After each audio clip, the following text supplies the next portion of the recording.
In the headlines, new DHTA president wants more done for accommodation properties falling behind post-Hurricane Maria. New primary and preschool facilities open in Paybush less than a year after Hurricane Maria. And optimism about the reparations movement on the anniversary of the birth of Marcus Garvey. I am Andrea Louis with the Channel 5 News. Back with the details after this. M&J Covering is the producer of designed galvanized and galvalume in Dominica. They design to your specifications, color and length, 4 styles of galvanized and galvalume pre-painted roofing sheets as requested, and supply all your galvalume accessories. M&J Covering helps you control spending and reduce waste. At M&J Covering, they are also equipped to build your roof to precise standards anywhere on island. So come to M&J Covering at 1 Mile in Portsmouth or call 445-5001 275-5003 today.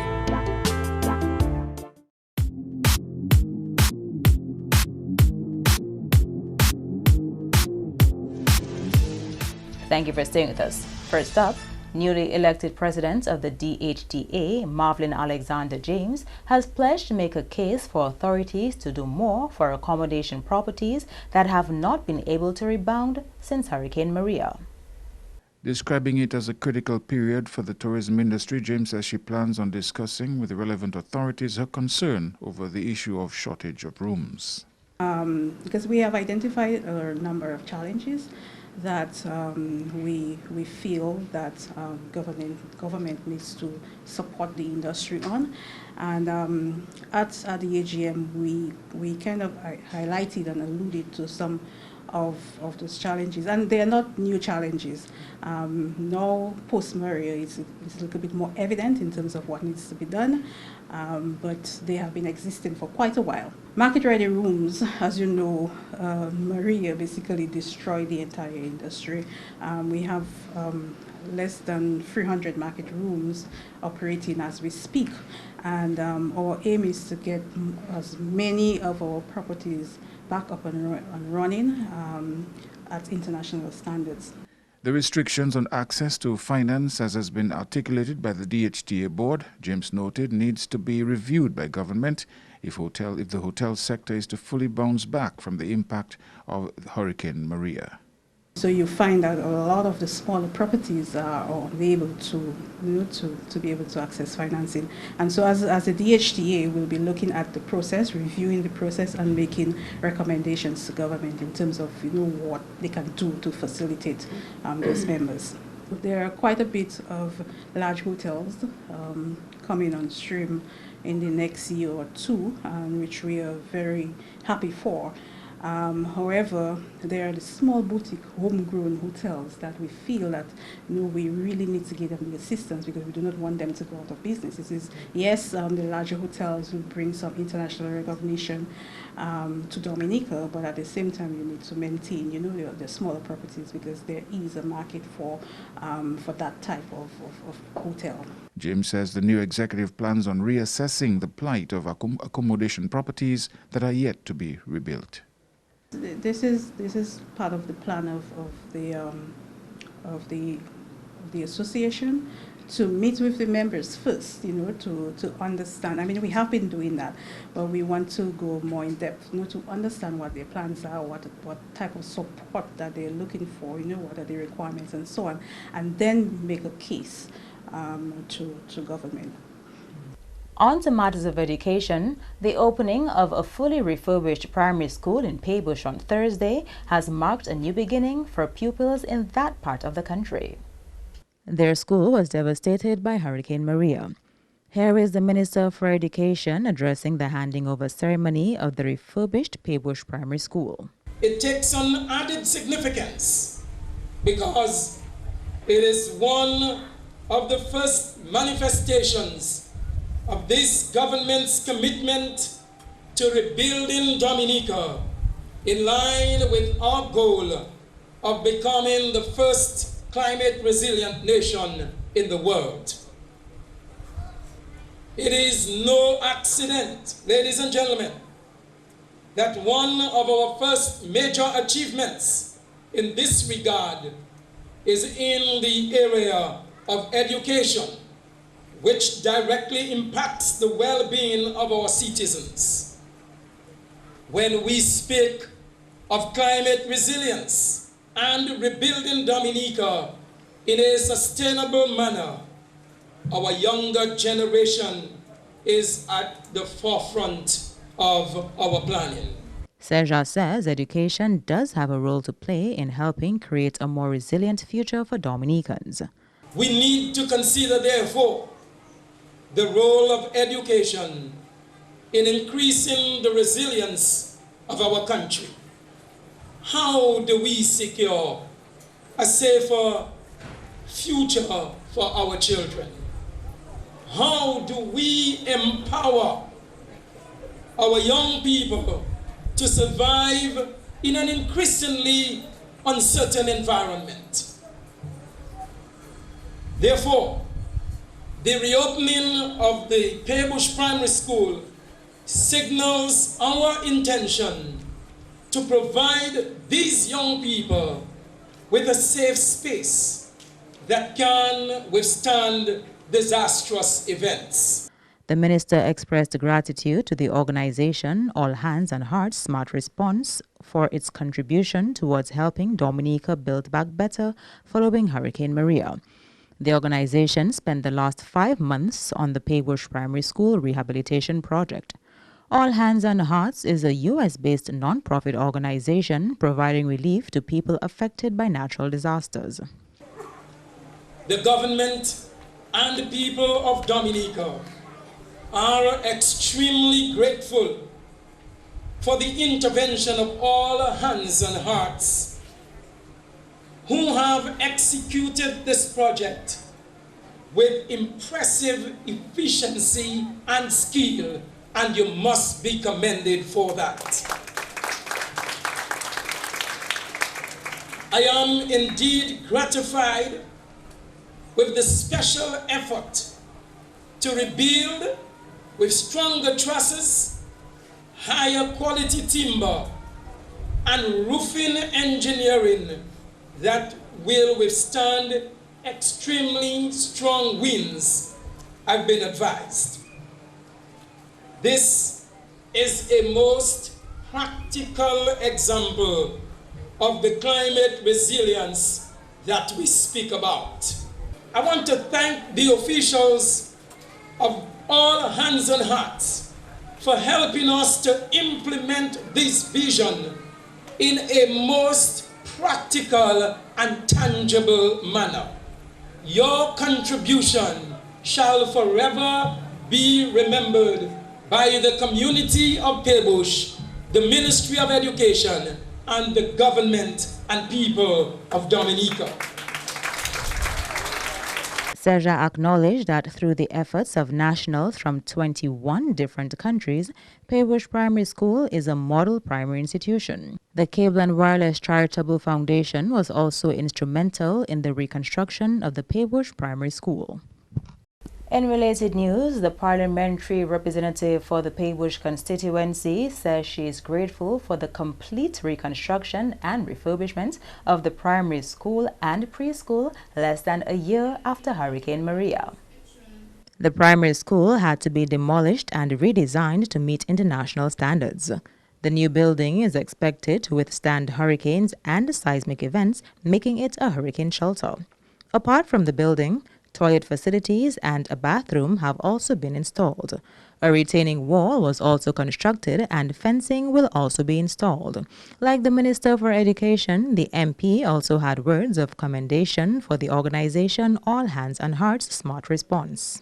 To Hands on Hearts and your various sponsors, to the founders, and in particular Ms. Petra Nemkova, the donors who contributed to the school. We are indeed grateful. We express profound gratitude for your partnership with the government of Dominica for this joint venture and your remarkable contribution to our community and country. You have really shown love and passion for us. You went beyond the call of duty of working well into the late nights and wee hours of the morning to 3 o'clock in the morning to ensure you met your goals and deadlines. You worked with passion, with love and diligence. Further, you were well integrated into our community and provided other opportunities for community buy-in, for social and economic activities that benefited our village and villagers. With fervent love, let's join our hands and hearts to applaud all of this selfless effort and contribution. The work that went on here, the method of implementation, the successful completion is testament that when we bring hands and hearts together in love and with diligence, what we can achieve when we do that. Indeed, it has turned out to be a project built with resilience in mind and in keeping with our vision of Dominica becoming the climate resilient country the first climate resilient country in the world. And it has also helped to build capacity among our locals along the way. I urge all of us to continue doing well in a positive spirit of recovery and rebuilding of our dear land. With the opening of a fully renovated Paybush Primary School, 8 primary schools remain on the Ministry of Education's list for refurbishment. Numerous school plants sustained serious damage from Hurricane Maria last year, and several organizations have come on board to help with the rebuilding of schools on island. Earlier this week, Chief Education Officer Melina Fontaine updated the public on the primary schools which will receive some major reconstruction works. Tebow, major works for W.S. Stevens, new school for Bellevue to take in Petit Savan, major works for Granby Primary, new school for Tetmon because that school was completely destroyed, Maho, almost new school, Salisbury, almost new school, Monjon, almost new school, Goodwill, new school. Fontaine also gave an update on the Goodwill Secondary School, on which construction works are due to begin before the end of the year. I can say that as we speak, contractual work is ongoing. Contracts being prepared for demolishing the school at this point in time. So we are hoping to get that started very soon. And once that is started, then the new construction, right now, design work for that is happening. Rudolph Thomas Enterprise in Portsmouth, your suppliers of building materials and hardware products. Over 20 years experience in the business. Rudolph Thomas has lumber and plywood, galvanized and fence pipe. Check out Rudolph Thomas for ceramic and vinyl floor and wall tiles, nails, nuts and bolts, paint and painting supplies. And check out their line of electrical and hand tools. Go now to Rudolph Thomas on 1240 Bay Street in Portsmouth.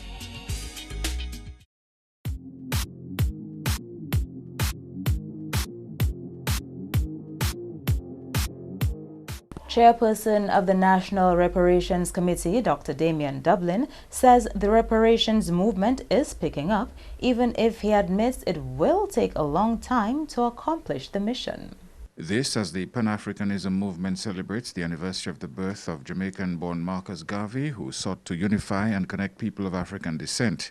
Dublin says celebrating Garvey on August 17 should also remind us of the just and ethical struggle of reparations for black slaves.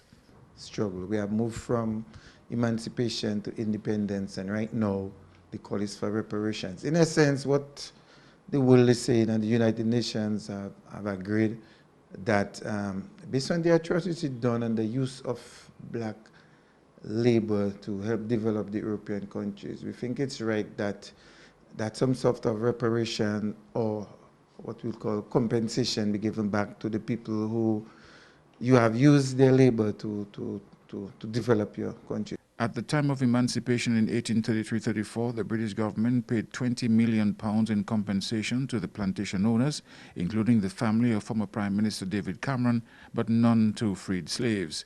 Dublin says the advent of the CARICOM Reparations Commission in 2013 and advocacy have influenced the movement in the U.S. I'll tell you that the reparations struggle is picking up very quickly. In fact, the formation of the Caribbean Reparations Commission kind of gave impetus to the reparations struggle in America itself, which was on a little dormancy. Interestingly, the United Nations have declared 10 years of decade of people from African descent. So for 10 years, they're going to focus on people of African descent. So that fits right into the whole reparations struggle. So so far we are satisfied with the progress made. I mean, it's going to take a long time. Sometimes people ask, at what time do you think that you will realize your dream? To me, it's a process and a movement. Garvey played his part. Nelson Mandela played the part. Even in Dominica, the Maroons played their part in helping to cause our island to be emancipated. The Kalinago played an important part in keeping our country, preserving it as it is so we could enjoy it. So it's a whole process, and all along the way, different people play different parts. The main mandate of the Commission is to establish the moral, ethical and legal case for the payment of reparations by the governments of all the former colonial powers and the relevant institutions of those countries to the nations and people of the Caribbean community for the crimes against humanity of native genocide, the transatlantic slave trade, and the racialized system of chattel slavery. Dublin says that plan is still very practical as long as Caribbean people know their history to act accordingly. It unfolded in many ways. I think one of the key things is information dissemination to get the young people to understand that their history, what happened, how we got there. A lot of people figure that, well, some people are not linking themselves with Africa. They say they're from the Caribbean, but we have to understand that our descendants came directly from Africa. Graduates of Lead Institute have been commended for their determination despite less than ideal circumstances. The commendation from Director of Lead Institute, David Vital, when he addressed the graduation ceremony on Friday. The learning establishment sustained severe damage from Hurricane Maria, and this, coupled with student migration, led to a less than ideal situation at the institute. Not only did we lose our roof, where we were domiciled, but we also lost most of our computers and office equipment, our furniture, quite a bit of books and files and resource material. A number of students who got the opportunity to migrate did so, and in the process we lost between 15 to 20% of our student population. Although we gained a few transfers as well. But the loss, which represented a significant drop in income, obviously slowed down our recovery. The 17 students who graduated on Friday were applauded for their determination to finish their course of study despite the setbacks. It was a very abbreviated year for us, and we pushed you to complete the syllabi, and I'm happy that none of you broke under the pressure of the increased workload. And so this graduation here this afternoon is testament to your sheer determination and resolve to follow your dreams, to complete what you have studied, and to succeed in life. You are a proud Lead Institute graduate, armed with an education and qualification that renders you globally competitive. The graduation ceremony was held under the theme, Go Confidently in the Direction of Your Dreams. One of Dominica's potential five-star resorts has promised to continue playing its part in developing the country even after the hotel project is complete. Range Development is currently in Cabrit, Portsmouth, constructing the Kempinski Resort. During its 2-year tenure on island thus far, the company has given back in several ways to the town of Portsmouth. Development Director for Range Developments, Kamal Shihada, says the assistance from the company is not just for the town of Portsmouth, but to everyone around the island. It happened that it's Portsmouth because we are working in Portsmouth, but we love Dominica and we love all the people in Dominica. And we are open for anyone who not need help, who want to work with us to improve his life and his place. So we are not a Portsmouth company, we are a Dominican, okay, working for all Dominica. And I think in the future, near future, we are exploring a lot of things, not only in Portsmouth, but to go around the island and help where we can. Shihada insists that this resort will help improve the standard of living among Dominicans, no matter what challenges may come. We are working really hard on the ground, I think, with all the obstacles we have, and mainly with nature, with God, with Maria, whatever happened. But we continue with, I'm stubborn, we continue with working and we'll reach our goal, actually, as I said, by opening this institute, not a hotel. It's not just to receive tourists, it's to teach our people and give them a better life and give them better chances. The businessman is focused on developing the entrepreneurial skills of Dominicans and says Range is interested in providing opportunities for all. This is in terms of planning for the future in training and getting people to work, and most important than work also is to create entrepreneurs. We will be working with the hospitality school. I think Kempinski, when they are visited one time, and we are going again. Range will, I don't want to say donate, but they will put their part, their share, which is building within the school a facility, a training facility for them. I'm talking about state of the art, you know, the latest data, because what they have the theoretical part, but they don't have any training. So Kempinski accepted they will send trainers, and I will equip the place for them. The Kempinski Resort is scheduled to be opened by the middle of next year. And technicians within the Ministry of Education have come in for a commendation from the Minister for Education. That's for their efforts towards ensuring that every school in Dominica develops an emergency plan. This involves the use of what is called the Hazard, Vulnerability and Capacity Assessment. Teachers and students work together to analyze local hazards and understand their community's vulnerabilities and capacity to manage uncertainties of climate change. The program, supported by UNICEF, focused on providing children and communities with the appropriate skills that will allow them to respond to current and future changes within their environment. The minister says this approach is to be duplicated across sectors as government seeks to engage communities with the knowledge and the skills required to respond to the impact of climate change.